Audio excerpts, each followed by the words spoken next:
Okay. So how you do this is, let's go ahead and try this, all right?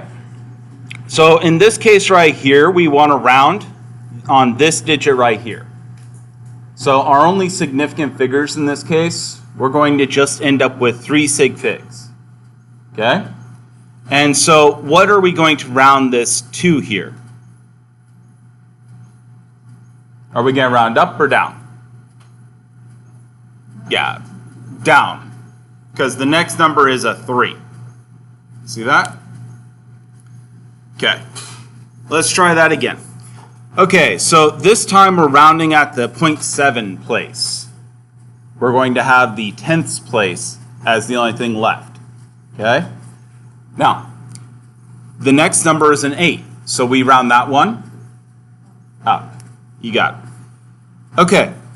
In this case right here, we want to round this on this place right here. And so the next number here is a 6, and so we round that one up. Exactly. And so this is going to become incredibly important because your numbers you get out of your calculator are always going to have too many digits, right? If you were to get a third of something, you end up with a number that's 0.3 repeating, right? Did you increase the accuracy of a measurement just because you divided it by 3? No. It's not infinitely accurate now and keeps going on and on. All those extra numbers, they're meaningless. Okay? And so you really should round those numbers off so that you're not telling people, hey, my number is incredibly accurate. Okay? Funny enough, this actually gets messed up in publications more than you'd think. So, let's write the correct value when we have 3.145. It's rounded off to each of the following significant figures. So here we're going to have 3 sig figs. So again, we count 1, 2, 3. That would be 3 sig figs, right? Fantastic. And so we're rounding to this place right here. Okay. Now, we're going to be rounding this number here. Now, if you don't have any other information about that number, go ahead and round it up. Okay? It's a 5, right? So we'll round that one up. Now, if you want it to be really accurate and you don't want to mess things up in the long run, what you would do is kind of keep a tally in your head. I rounded a 5 up now. Next time I do a 5, I should round it down. Okay? But all other things being equal, 5 rounds up. It's easier to remember. Like test purpose. Yeah. We're asked that. You want us to round up, or This would be rounding up, yeah, because we don't have any other information. Okay. Yeah. If we had the next number down, then we could choose one option or the other. But in general, I'm not going to ever have an answer that's that close. Like, that's not going to be an option for you guys to answer because you could choose 2 different options in this case. So for 3 sig figs, it would be 3.15. Yep, you got it. Yeah. 2 sig figs, 1, 2. The next number down is a 4, isn't it? So that gets rounded down. You got it. You got it. Yeah. And this is actually kind of something. So one thing I want to point out, since we've been talking about rounding, very common mistake students get into is that they start rounding everything. Okay? When do you round? Do you round when you're doing, I got 3.33, and then I have 1.5672, and then I'm putting in my calculator. Should I round those first or after I put them in my calculator? After, exactly. You always want to round at the very end, okay? Ideally, every other number is just whatever's in your calculator and you keep those, right? Don't round every single time you get a number. If you have to round or you have to only write out so many numbers, keep an extra couple of digits. So if you're going to try to get a 3 sig fig number at the end, you want 5 sig figs the whole problem through. And at the very end, 3 sig figs. Okay? More often than not, that's how people get problems wrong. They're like, I can't do this problem on the homework. That's why. They're rounding off every time. And after you do that 5, 6 times, your number's way the hell out there. Yeah. Okay. And I have these little solution things, but those are more for if you ever miss something or you can't remember what happened. Okay. So if you adjust the following calculated answers to give answers with 3 significant figures, what would we get? You got it. Perfect. 825. And don't forget the centimeters. I heard a few of you. Fantastic. Okay. Again, 3 sig figs. Yeah, 0.112. And I heard a lot of you saying the 0 first, which is actually the correct way, which is fantastic. It's the polite English. How about that one?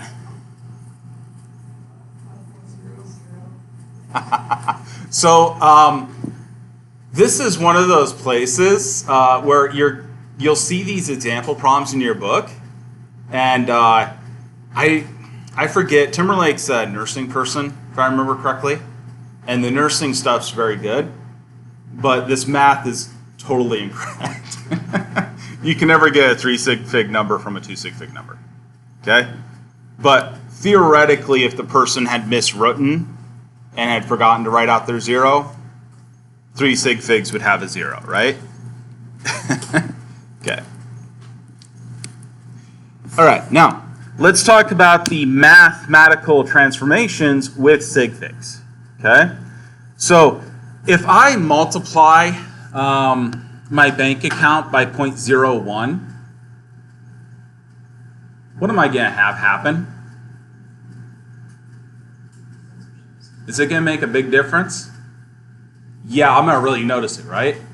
Oh, wow. What if I add 0.01 to my bank account? Yeah, it's going to go up by like 1 penny, right? Will I probably even notice 1 penny? Probably not, right? Yeah.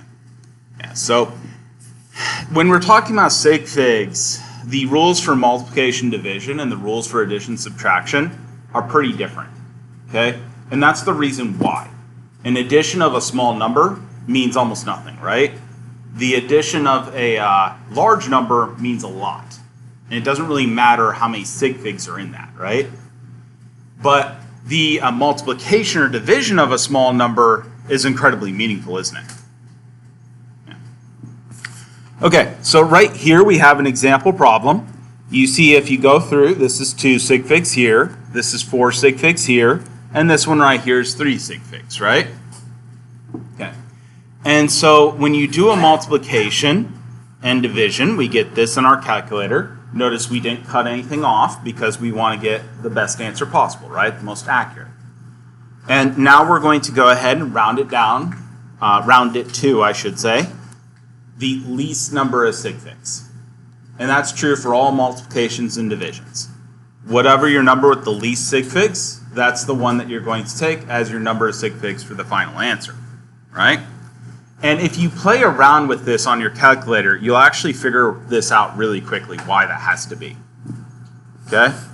Because a number that you have here is extremely meaningful in that difference in the end accuracy. Whereas numbers over here are not as meaningful, right? Okay, and so we round that to 2 sig figs, we get 5.4. All right, so this right here, we have 3 sig figs for both of these. Our calculator gives us a 4 because that's what it would be, right? Okay, did the sig figs disappear on us?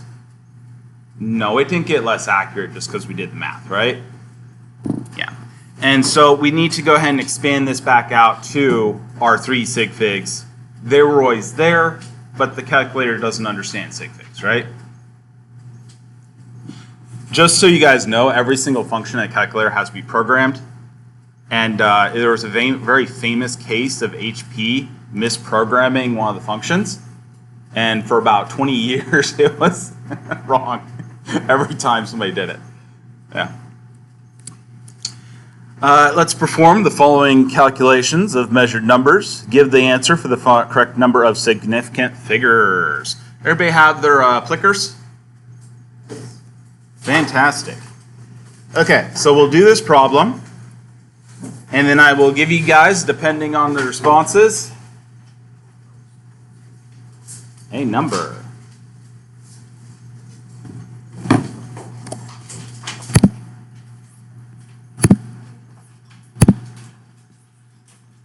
Wow.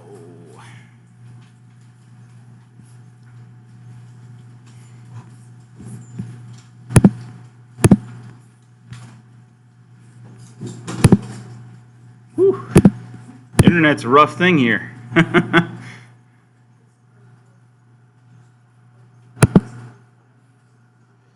All right, so let's go ahead and do it. We have 5.00 centimeters times 3.408 centimeters divided by 2.0 centimeters.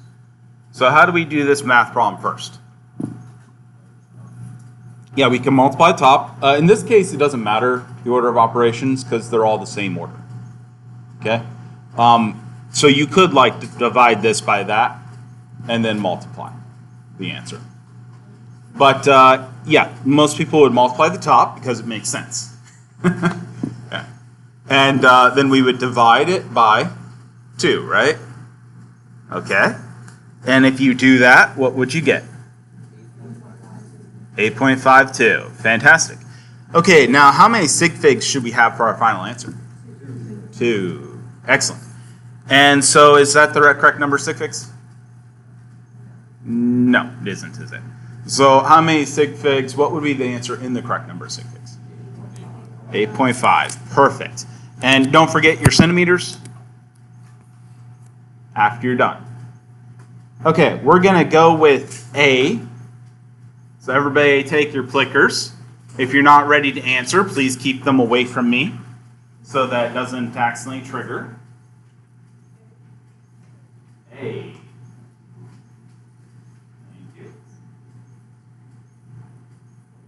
Okay, I think I got everyone. There we go. Yeah. Yes, I did. That was perfect. Now, I will in the future lectures, once I get a weekend that I can go through these, I'll be putting live links into these for the clicker responses so you guys can actually see the clicker response. Okay? Right now, though, I need to figure out the internet situation here. It's not really working out for me, is it? All right. So here's addition and subtraction. Now, addition and subtraction, keep in mind again, if you add like a 0.00001, it's not going to matter if it's something in the tens place, right?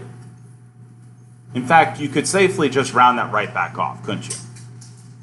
In fact, for your bank account, you're continuously getting 0.003s, 0.002s rounded off all the time. Okay? And you never even notice. Yeah. So much so that if you'd made a virus that were to collect all that money into a bank account, within a couple months, you could actually have a few $100 million. Ukrainian hacker group did that. Actually, it's been done about 3 times now. Yeah. In various different, more impressive ways. They keep trying to stomp it out, and it keeps happening. So, anyways. They will come after you eventually, by the way, just to be clear. Though they will not be able to extradite you if you go to Russia or Ukraine. So the thousands place here, we have the hundredths place here, we have the tenths place here. We add those together, and what we see is we would get this in the calculator display. But remember, when we're looking at a sig fig, what this actually means when we're looking at a sig fig is that our certainty ends here, right? This is where we have uncertainty. We could be off in this measurement. So if we're off by 0.2 in this measurement right here, if that number changes up by 0.2, did all these other numbers here have any meaning at all?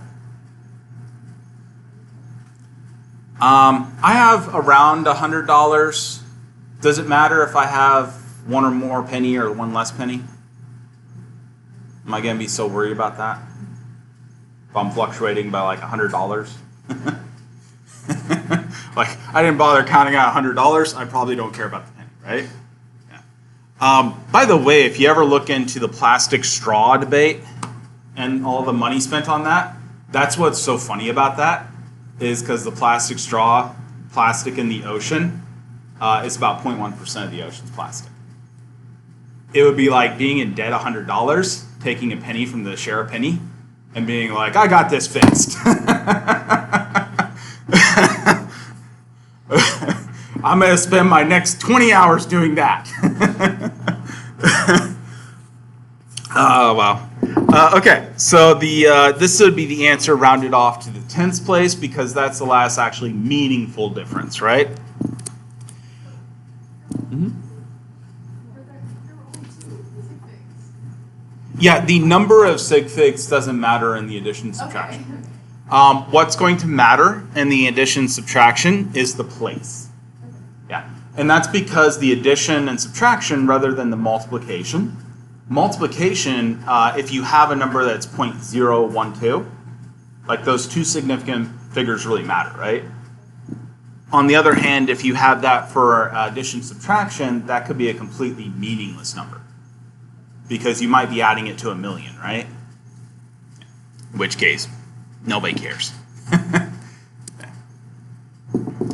Okay, that's why nobody ever counts up like the amount of CO2 that's being breathed out by humans. Or the CO2 that's warming the planet sort of stuff. It just isn't a meaningful number when you look at all the other numbers. Yeah. It would get rounded right back off. So we subtract the following measured numbers. We have the hundreds place, the tens place here. And so again, we go to the least number of places, the least number of decimal places. Okay? And again, notice that sig figs are not mentioned here in any of this. Okay? Okay. Sig figs will be directly used in multiplication division, but not addition subtraction. Anybody have any questions so far? No? Okay. All right, so let's add the following measured numbers. We have 82.409 milligrams. We have 22.0 milligrams. What do we get?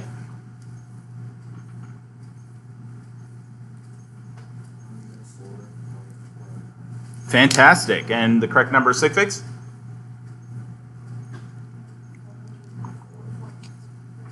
Yeah, you got it. Yeah, we're stopping right here, right? In the tens place. Okay. By the way, because of how addition and subtraction work, you can actually get some weird things happening.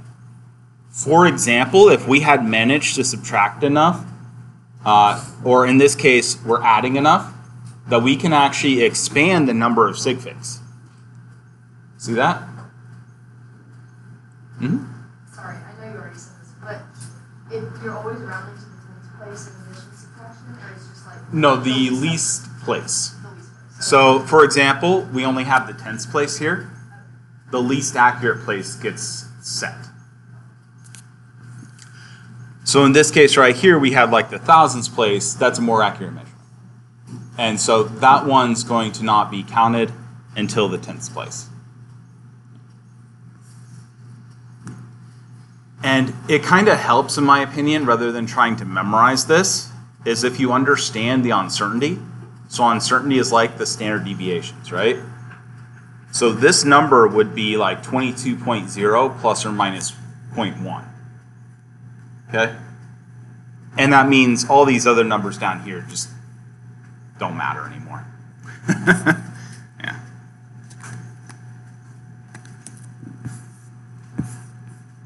Oh, weird. Ooh, I wonder if that's that base station that's doing that.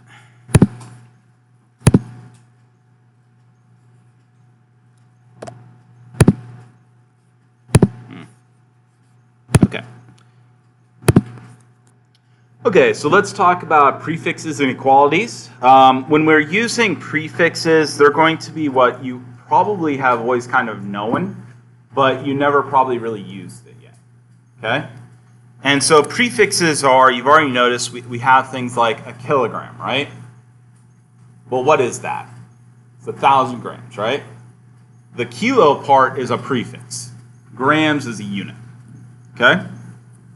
And so you've actually kind of used these before. Anybody ever said 10K? Yeah. So 10K always meant kilo. If it was a distance, it would have been kilometers. If it was money, it would have been kilo dollars. Yeah. So you've always been using it, but you may not have realized it. Okay? All right. So right here we have the kilometer. A kilometer is going to be 1,000 meters. Right here we have a millimeter. Notice milli like millennium, right? So that's a thousandth of something. Or millipede, which doesn't actually have 1,000 legs, but you get the idea. Has a lot of legs. So this right here would be 0.001 meter. Another way of saying that is there's 1,000 millimeters in 1 meter. Okay? Only difference between those is I've just taken and divided both sides, haven't I? Okay, so these are prefixes. These are equalities now. Equalities are what is equal to what, right? And equalities is typically how you see prefixes listed. Okay? It's the same thing we did here. It's just we express that in a few different ways. Okay. Now, for example, we have again the kilo prefix, and again the qualities would be kilometer or kilometer is 1,000 meters. Kiloliter or kiloliter, I guess there's not a fancy way of doing that, is 1,000 liters. We could do kilo anything, kilogram, kilo gallon. You could do kilo anything. Okay? Kilotons. These are the metric and SI prefixes for the larger numbers. Notice that we typically only do them every 10 to the third difference. Okay? So we typically only do them every thousandths. And the reason we only do them every thousandths is because there just isn't a need for anything more. Like you can write 3 digits out, right? Yeah. After 3 digits, we get lazy and we want a prefix. Okay? That's science. You all probably know these to some degree. Anybody ever heard of a terabyte? Gigabyte? Megabyte? Kilobyte? Yeah, those are prefixes for byte, right? Yeah. Or in case you're doing internet speeds, bits. Because. So anyways, this is the scientific notation of those. I find that much easier to deal with than writing it out because these get quite long. There are ones above this for things like petabyte, that sort of thing. But you probably are not going to need that in most daily life. Okay? Or petaflops. That's supercomputers. There you go. You okay? You're good. Okay. Notice that typically the large ones are capitalized, except for kilo, which is not capitalized. It's the lowercase. Okay? I know. It's weird, isn't it? All right. So this right here, this is the lower than 1 versions. This would be the 10 to the negatives. Okay? And so, for example, here's decimeter or deciliter. Okay? Anybody know what it is to decimate something? That's what its common parlance is, but the original meaning was literally to reduce it by 10th. And that would usually be enough for an army to break and run away. Because, you know, if like 1 of every 10 people died right next to you, you'd be like, I'm probably good. Centimeter, like century, right? So that's 1/100th, or 10 to the negative 2. Milli, 10 to the negative 3, like millennium. Micro, that's 10 to the negative 6, that's a millionth of something. Okay? Microbiology, microprocessors, those are all in micrometers. Nano, this is nanotechnology. They're measured in nanometers, which is 10 to the negative ninth. Pico is a P, and that's picometers is what you would measure things like bonds in. Okay? The newest processors are actually breaking into the picometer range, and they do really crazy stuff like the electrons in them will just jump to another circuit.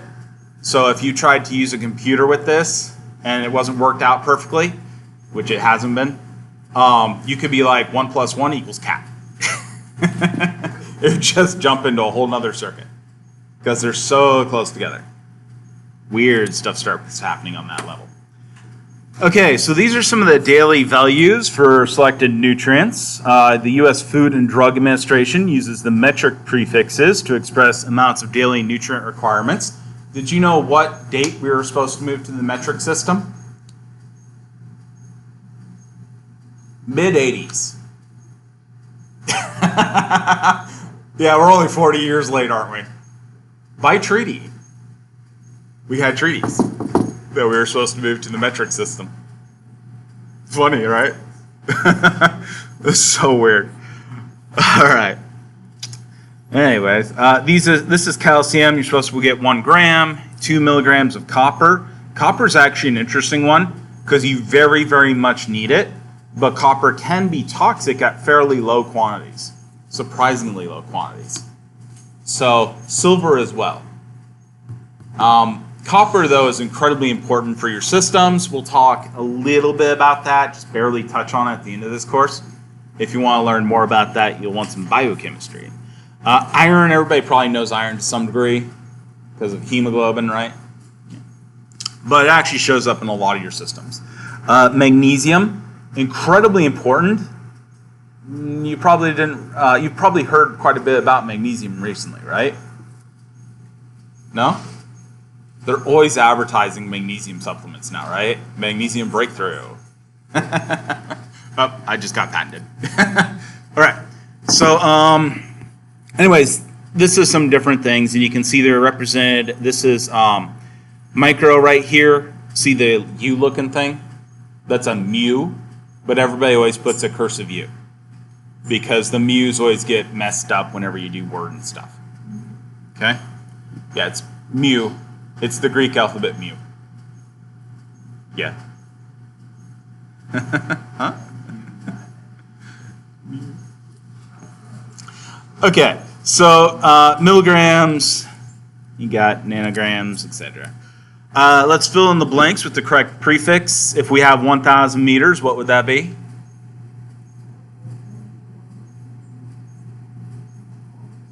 Kilo, yeah. And what would that be for a letter? Uppercase or small case? Small. You got it. Yeah, it's the weird one. Okay? So, yeah, the uppercase would be Kelvin, but for historical reasons, they didn't use that here. Yeah. It just ended up being, historically, the field had already had a uppercase K that would have an M next to it. And you'll actually get a little bit of that. It's equilibriums. And so they couldn't use it here. Yeah, history. Anyways, the 10 to the negative 6, what would that be for grams? Micro. Yeah, notice, by the way, that be careful if you ever see a really sloppy cursive M. Okay? If you're ever working in like a medical field or something. It is one of the most often misdone is the milligram to microgram. Yeah. People read microgram or milligram, vice versa, and then they give somebody 1,000 times the drugs they should. I'm not joking. Like, happens fairly regularly. I know 2 people that the nurses tried to do that to. Tried to give them milliflow instead of microflow, morphine, which sounds fun, but that is not, because 1,000 times the drug would just outright kill you, like super fast. So be aware. 0.1 liters, what would that be? Deciliter. And that's a lowercase d. It's a lowercase d. By the way, if you're wondering, a liter is actually a decimeter cubed. Ooh, ah. All right, so let's talk about some of these equalities showing different lengths. We have here a meter, and that would be 100 centimeters, of course. That would be 1,000 millimeters, or 10 millimeters would be a centimeter, right? Anybody know how I got that? Yeah, I just took these, substituted them into each other, right? And divided over. Okay? You don't have to rewrite these equalities all the time. If you want to go from one to another, because they're all related to meters here, you could just directly go, I want to get rid of centimeters, I want to go into millimeters. I'd put millimeters on top, 1,000 millimeters, divide it by 100 centimeters, right? That would give me my exact same equality. Okay. All right, so this is just the different metric lengths here and different amounts. Notice again, we've just set up those equalities all relating to a meter, haven't we? Okay. Okay, let's talk about the volumes a bit, inequalities. One of the things you need to keep in mind when you're talking about the volumes is that, again, they're the exact same prefixes, so that's no issue, right? So, for example, a deciliter would be 10 deciliters to a liter, right? Okay. Okay. Anybody have any questions for those yet? If you start having to work lengths versus volumes, remember it's a cube function. Okay? So if you start working volumes versus lengths, all the volumes will be things like meters cubed. You can't just do one prefix calculation. You have to do it 3 times. Okay? All right, this right here is the measuring the volume. We're measuring in a cube, so we can easily represent the different sides. And so this cube right here would actually be 10 centimeters on each side. That would be a decimeter on each side. Okay? This right here represents a liter. Anybody ever seen any medical shows and they're like, stat, give me 10 cc's. Okay, what unit is that? It's milliliters, yeah. And the reason for that being that if we take a decimeter on each side cube, we divide it into 1,000 cubes, what do we get? We get a cube that has a centimeter on each side, right? Okay. And so it is a cubic centimeter, isn't it? cc. And that would be a milliliter, because it's 1,000th of a liter. Okay? And so those are the same unit when it comes right down to it. All right? This is the 3 ways of representing that, by the way. Centimeter cube, cc, and milliliter. And that's just a historical thing that those have stayed around. So here we have that same measurement. If we look here, again, we have our syringe. We want 1 milliliter, 1 cc, 1 cubic centimeter, right? Yeah. And so if you ever have these, note that if you go to different locations, different countries, if you get a different supplier for any medical equipment, you may actually see these things change if you're using any type of medical equipment or really any measuring device. I've seen this come from Amazon like this. I'm like, oh, they changed it to CC. That's cool. All right.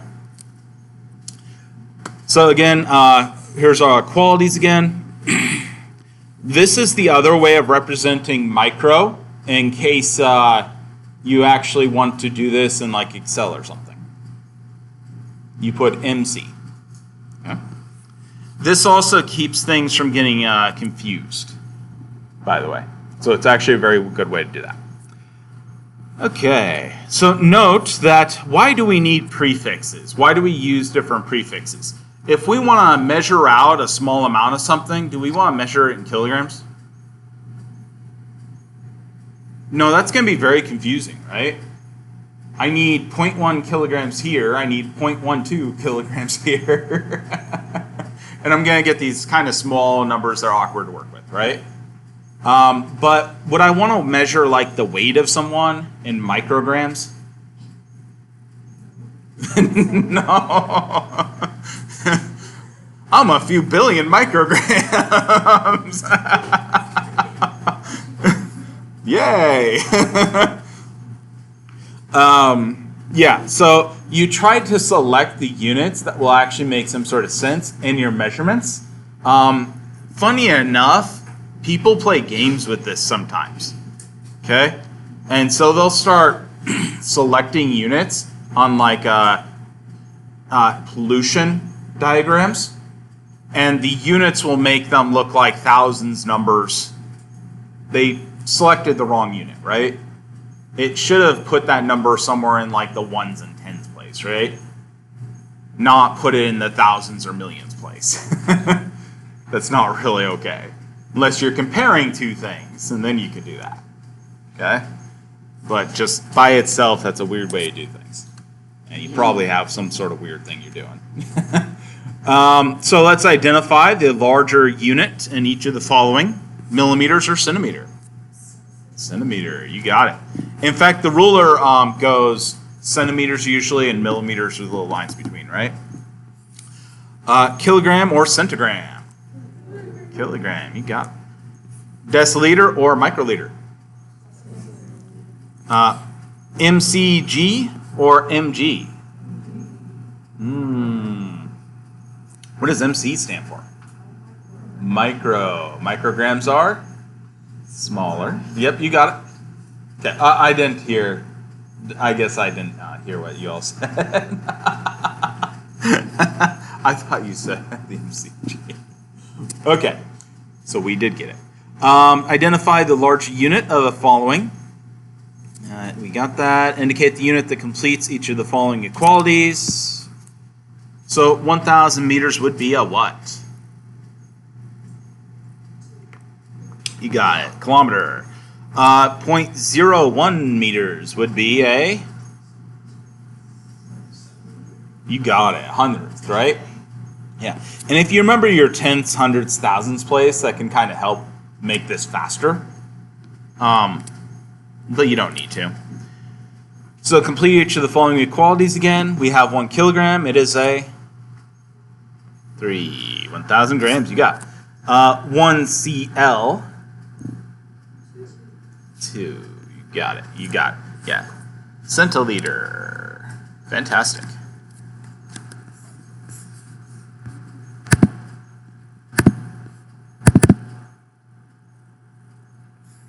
That is so trippy that it keeps doing that.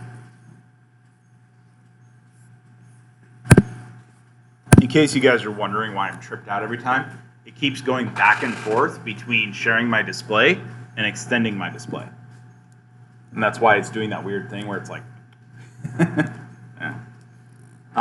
So the United States, the content of food packs are listed in both U.S. and metric units. That's sort of the compromise that happened because we just sort of refused to go to the metric units when we were supposed to.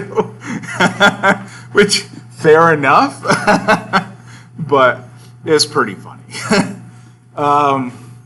Equalities. So we're going to use two different units to describe the same quantity.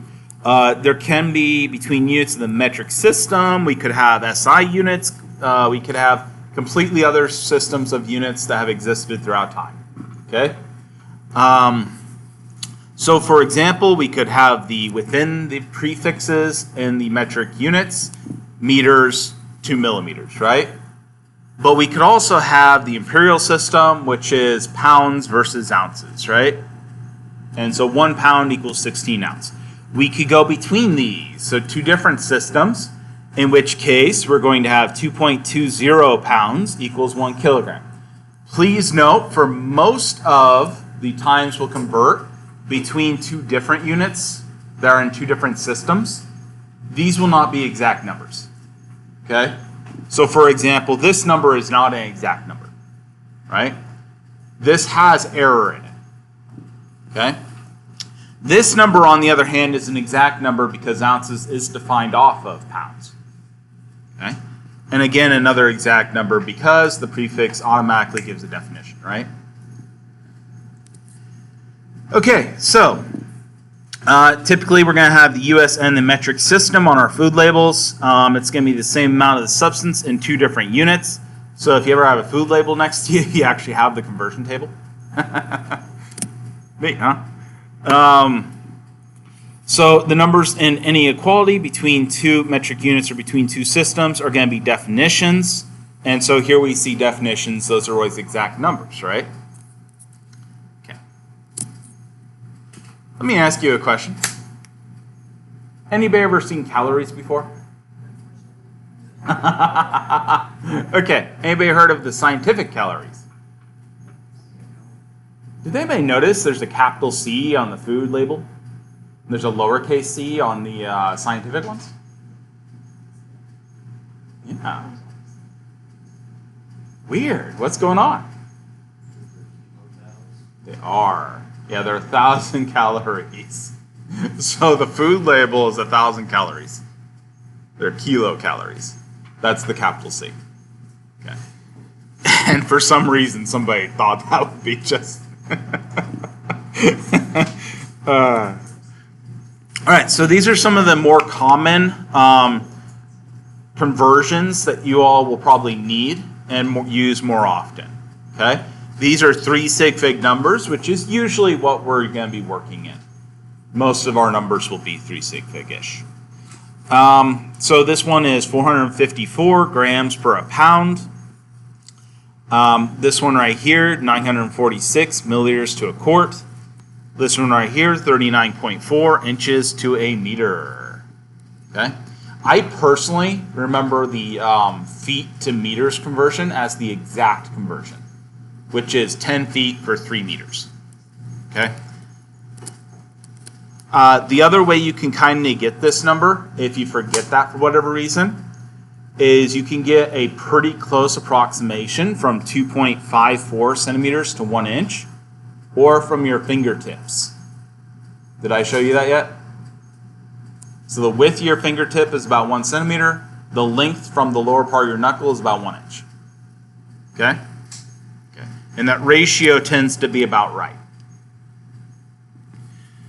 Okay. And so the conversion factors for equality, 1 hour is 60 minutes. So that means these equalities can actually be either way, right? We can represent them as 60 minutes over 1 hour or 1 hour over 60 minutes. Now, your book has a tendency to make this... Oh, yes, please. Your book has a tendency to make these. They try to make them very routine, where you do like the same thing over and over. And it actually makes it more difficult. Okay? So I'm going to show you how your book does these things, but also end up showing you how I usually do these things, okay? My method is much more freewheeling and much faster, right? But you have to actually think a little bit while you're doing it. This method, you memorize everything, it kind of works out most of the time, okay? All right, so these are some of the common equalities. I'm not going to go through that table, but if you ever need to look something up, there it is. Though, honestly, I would just Google search it. I would not depend on AI, by the way. Every now and then it messes it up, which is pretty funny. Because sometimes it's really, really, really simple things it messes up. We can write the metric conversion factors right here. Again, if you have an equality, this is an equality, you can always represent it then as a ratio, right? And all that is you would be putting this number, divide both sides by that number, right? And that would equal 1 because it's an equality. Okay? Okay. And so this is the metric US system conversion factors. Again, because they're equalities, they can be represented as ratios. So let's write the equality in 2 conversion factors for each of the following pairs of units. We have liters and milliliters. So the equality would be 1,000 milliliters equals 1 liter. You got it. The conversion factor would be 1,000 milliliters divided by 1 liter, right? And we can always, of course, flip that upside down because that relationship is true either way. Okay? Okay. And so that's what those look like. Anybody have any questions so far? No? Yeah, I kind of figured. Okay, so let's go ahead and do this in a problem. So an equality can also be stated within a problem that only applies to that problem. So for example, we have a car travels at 85 kilometers per hour. What does that mean? Well, in 1 hour, we have covered 85 kilometers. Yeah, exactly. And so we're going backwards, actually, aren't we? We're taking a conversion factor and we're putting it into an equality, aren't we? Okay. Okay. We could have a tablet. We have 500 milligrams of vitamin C. And so we can represent that several different ways, can't we? We can represent that in an equality, which is 1 tablet would equal 500 milligrams of vitamin C. Don't forget to write out your units expressly. It's most commonplace for people to mess up on these problems. Once you start getting more complicated problems, it gets harder and harder to keep track of everything. Okay? And so we can take that equality, we can convert that into a conversion factor. And so we're just going to put 500 milligrams of vitamin C over 1 tablet, right? If that relationship is true, then we can flip that, and it's still a true relationship, isn't it? Huh? Oh. Wow. Okay. Okay. This place's technology is like haunted or something.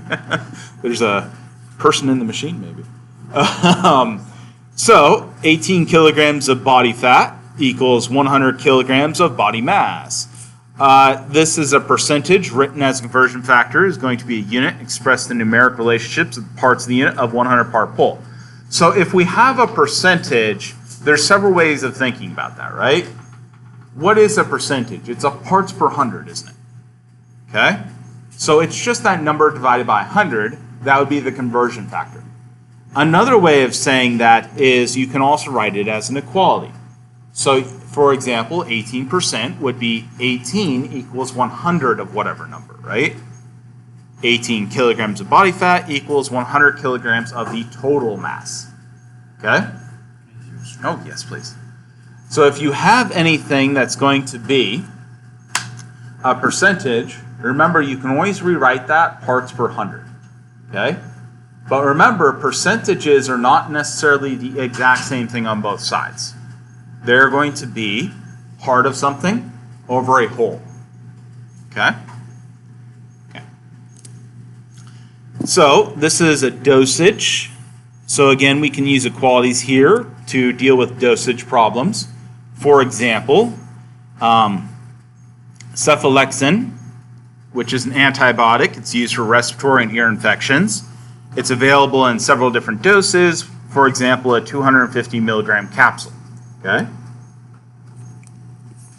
So 1 capsule would be 250 milligrams of our active ingredient, right? Is the capsule itself necessarily 250 milligrams? No, it probably is much larger than that. Okay? 250 milligrams would be like a grain of sand. It'd be very, very difficult for you to actually deal with. You'd lose it all the time. You never know if you took your dose. So what they do in common pills is they would give you something that's like 1,000 milligrams, and most of the rest of it's filled in with things like sawdust. Okay? Yeah. Undigestible fiber. They used to do sugar, and then people had too much sugar. They used to use talcum powder, and then they found out it's actually a carcinogenic if you eat it. So we're kind of down to like dextrose and various different types of fiber at this point. Basically plant stock. Okay? Yeah. Even that is kind of interesting because technically if you breathe plant dust or wood fiber, that is a carcinogen. So in some states, you actually have to label anything that has wood as a carcinogen. So thus, in California, there is actually trees that are labeled with possible carcinogen. Which everybody ignores, but nobody's, but it's so funny. Okay, so let's write the equality and two conversion factors for each of the following. We have meters and decimeters. Jewelry that contains 18% gold and 1 gallon of gas is $2.40. Notice that this is science, and yet it is everything around you all the time. Okay? And so let's do that. Meters to decimeters. We have 1 meter equals 10 decimeters. If we write them in a conversion, we'd get 10 decimeters over 1 meter, and vice versa. Okay, we get jewelry. It contains 18% gold. So, if we have 100 grams of jewelry, how much gold do we have? 18 grams of gold. You got it. And so if you take that 100 grams of jewelry and to a gold smelter and get money for gold, you're only going to get it for 18 grams, aren't you? Okay. Okay. And we do the conversion factor because we want to figure out how much money we're going to get. We take grandma's jewelry in for gold, which sounds awful. And that is 18 grams of gold divided by 100 grams of jewelry, right? Yep. Okay. So we have 1 gallon of gas. This is $2.40, which is not the current price. You can really date this, can't you? So we go 1 gallon of gas would equal $2.40, right? Okay. Okay. And the conversion factor, if we want to do conversions, would be, which the pump usually does for you, $2.40 over 1 gallon. By the way, historically speaking, there has been significant numbers of pumps found to be wrong and overcharging people. It's a common thing that gas stations have done. Not like every gas station, obviously, but gas stations have been repeatedly busted through history of doing it. So just to let you know, you might want to do the conversion. You might be getting ripped off. Okay? I know.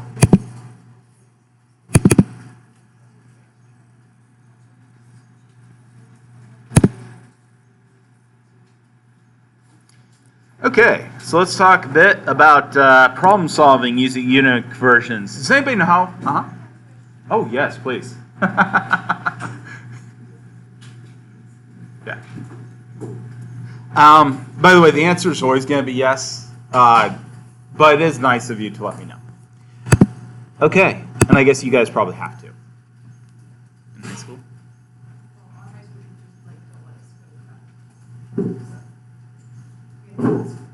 Okay, that's fair.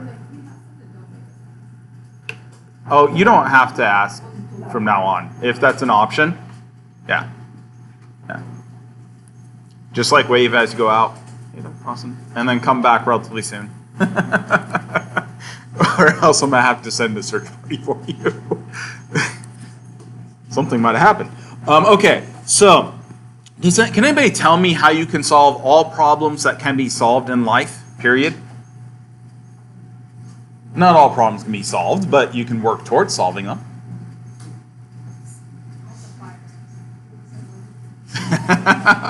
Anybody go for like violence? Okay, please don't. So all problems that can be solved in life can be solved with the following formula, okay? You ready for it? I know it's a truism of life. That is, what's wrong? How do I fix it? And then how do I get there? I know. And yet people forget that all the time.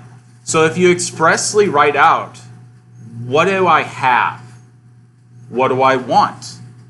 And how do I get there?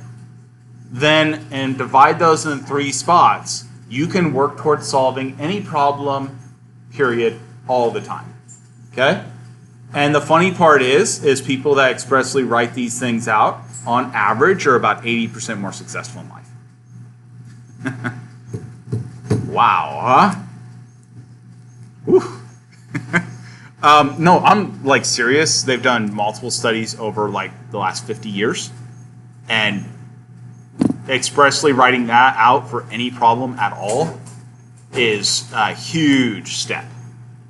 Yeah. So it's something like, I just dropped a truism of life. That's probably one of the most important lessons in the world.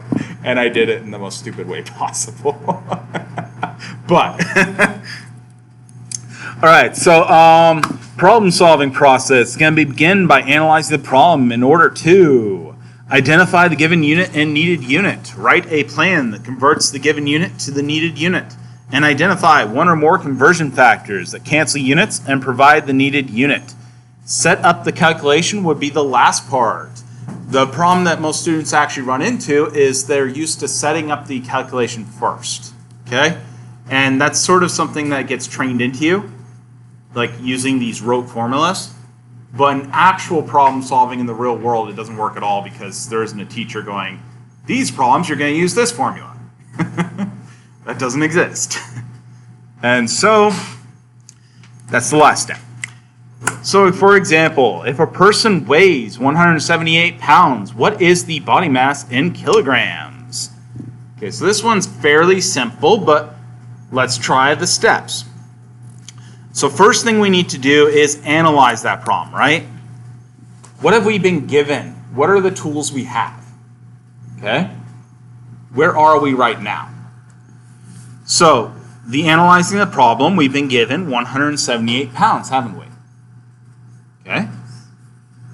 What do we need? What is our end goal for this problem? Kilograms. We want to get to kilograms, right? Okay? What do we know that could help in this situation? Yeah, you got it. Exactly. That's good memory.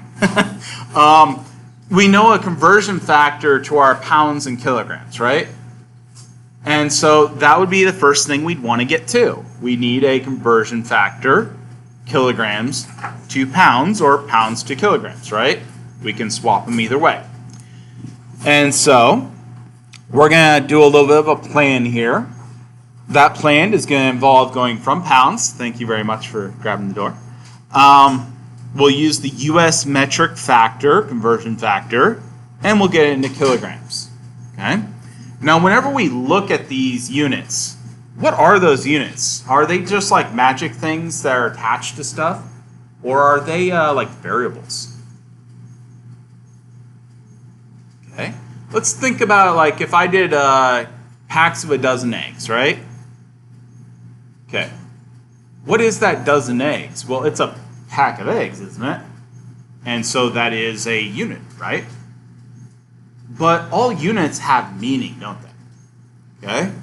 And so these units here, they're actually variables. They stand for something. Okay?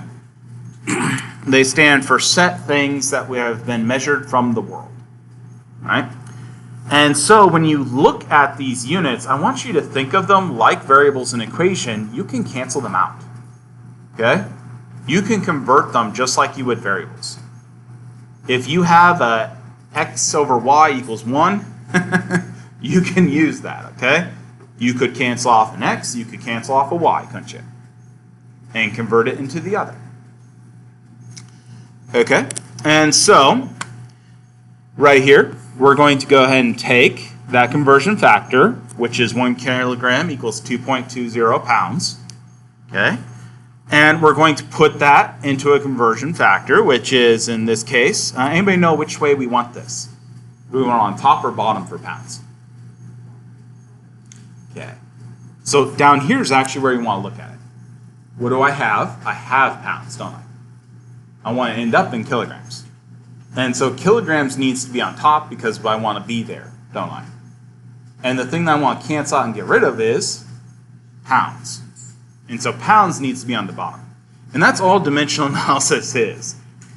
You don't have to make it complicated. It's literally using the equalities that are true and then setting them up so we cancel out anything we don't want, only leaving stuff we want. Okay? And so when you do any conversion or dimensional analysis in science, all you have to do is just write out equalities, write out these conversion factors. Write them in such a way that your number cancels out anything you don't want. And then goes into what you want. Okay? That's all it is. You're going to think it's harder. You're going to think and try to make it harder in your head. And then you're going to do the problems, and eventually you're going to go, oh, it was that. Okay, so a rattlesnake is 2.44 meters long. How many centimeters long is the rattlesnake? So again, I have meters long, don't I? That's what I have. What do I need? Centimeters, exactly. Yeah, I want the centimeters. Is there something that relates to those two things that is true, that is an equality? Exactly. Yeah, 1 meter is 100 centimeters, isn't it? Okay. And so I want to get rid of meters, don't I? And I want to go into centimeters, don't I? So the thing that needs to be on top is centimeters, exactly. The thing that needs to be on the bottom is meters. Now, when I fill these out personally, I do not actually fill out the numbers here. I set up my ratios. So what I would normally do when I'm writing these things out, I would normally write out the 2.44 meters, what I have. Okay? And then what I would do is I'd set up my relationship I'm going to use. So in this case, I'm going to set up centimeters going to meters. Okay? And then what I would do is I'd write the equality in later. The reason I do that is because when you're tired and you're doing a bunch of these, or you haven't slept for more than 2 hours, you can double check that you're doing the right relationship first. You can go, I'm canceling meters. I'm going to be left in centimeters. And then you can do the numbers once you know that you've actually done right. Okay, and can I always check that I got the right answer? Is there any ambiguity on me getting the right answer here? As long as I know this relationship is true, I cancel these out by crossing them out. I'm left in centimeters. I have to be right. Everything is true. Yeah, there is no room for ambiguity. As long as I know my relationships are correct, everything else is correct. Okay? That's the third thing I want a Dr. Clausen voice in the back of your head saying to you when you do your homeworks, when you do tests, is cancel out units and double check units. Okay? The last thing I want to have a Dr. Clausen voice in the back of your head saying to you is this. Does it make sense? Okay? I have the weight of a feather. It is 10 to the 28th kilograms. No, that didn't make sense, did it? Something went terribly, terribly wrong. Okay? I have the sun. I'm weighing it as 0.01 kilograms. No, that's really wrong. There's something really wrong there, right? I have atoms I'm measuring out. I have 0.1 atoms. No, I can't have fractions of atoms. Doesn't make any sense.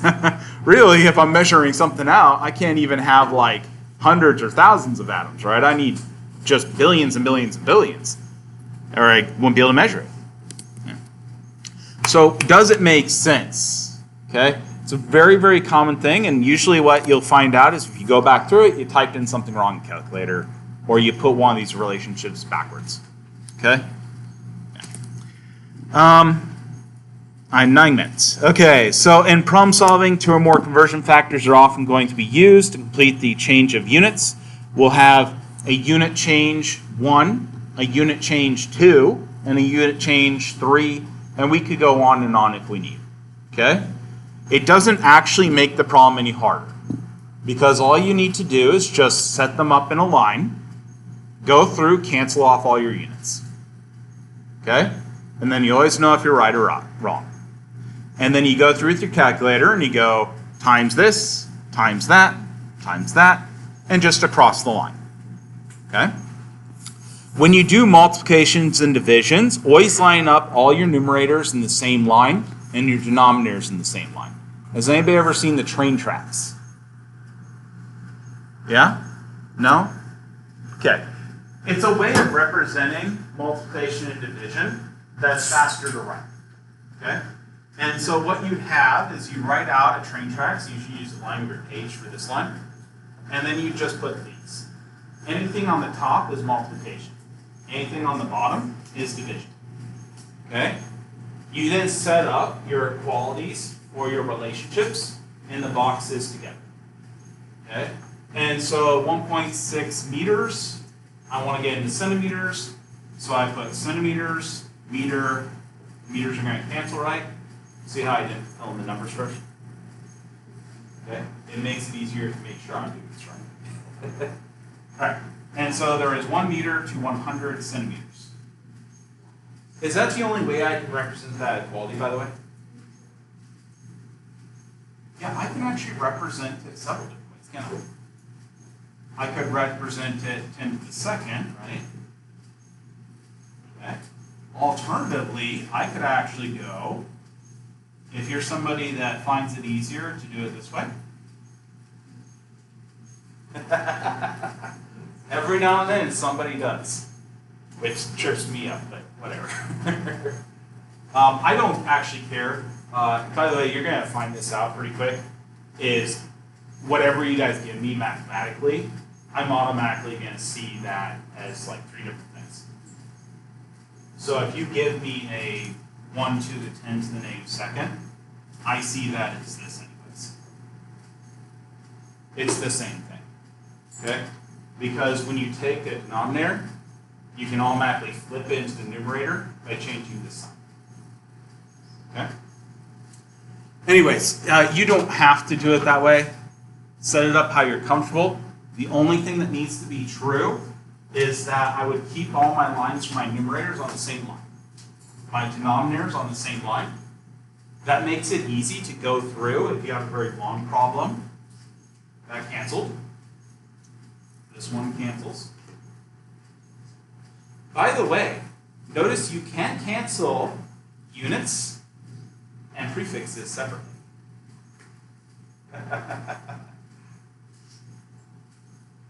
Yeah.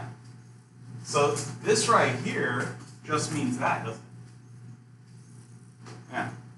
So I'll eventually do a problem and I'll write it out like that just to show you what it looks like. But you can, if you get clever on this, speed problems up by canceling out prefixes separately. Okay? It's a more advanced thing, don't do it right away. Right? It's more like I've practiced this for dozens of times now. I'm comfortable. I want to speed this up, Dr. Paulson. Faster. Okay? Okay. Now, each of the factors is going to be arranged to cancel the preceding unit until the needed unit is going to be obtained. And so again, you can set these up one after another sequentially. If you do that sequentially, one after another, is there such a thing as a hard problem? No. Hard problems are easy problems if done 100th at a time, right? Okay? So always break down hard problems, if you run into a hard problem, into what do I have, what do I need to get to, what do I know that has something to do with these two things? Okay? List them out, break it down into small manageable sections. All right? Okay. This is one with two or more given conversion factors. So we have a doctor's order prescribes a dosage of 0.15 milligrams of Synthroid. If you only have 50 micrograms, of tablets in stock, how many tablets can be required to provide the described dosage? Ooh, that doctor made it tough on you, didn't they? Okay. This would actually be a very common pharmacy problem that a pharmacy would have to deal with on a daily basis. You run out of different dosages all the time. You got cut pills or you have to group them up and yeah. Okay, so first, what do we have given? 0.150 milligrams, don't we? Yeah. So we've been given that. We know that. Okay, what do we need? Yeah, we need to figure out how many tablets, right? That's the ultimate goal of this. And so what do we have for related stuff, things that connect these together? Well, we've been given one thing that has a relationship here, doesn't it? Okay? That relationship is that we have 50 microgram tablets, right? Okay. So we have a number that relates weight and tablets, don't we? It's just not the right weight. Okay? But do we have some relationship we know that relates different weights? Different prefixes of grams. Yeah, we have those equalities for the prefixes, don't we? Yeah. We could take all of these things back to grams, couldn't we? Okay? How many grams? What would be milligrams versus grams? 1,000 milligrams per gram, right? What would be micrograms? 1 million micrograms for a gram. Okay? All right. And so what we're going to do here is we're going to use those factors. Okay? Now, in your book, it tends to go ahead and simplify in these steps right off the bat. I have a tendency not to. I think it's actually easier. I really need to get my tablet set up sometime here. I think it's oftentimes easier to take these, and you could put 10 to the 6th micrograms over 10 to the 3rd milligrams. Does everybody understand why that would work?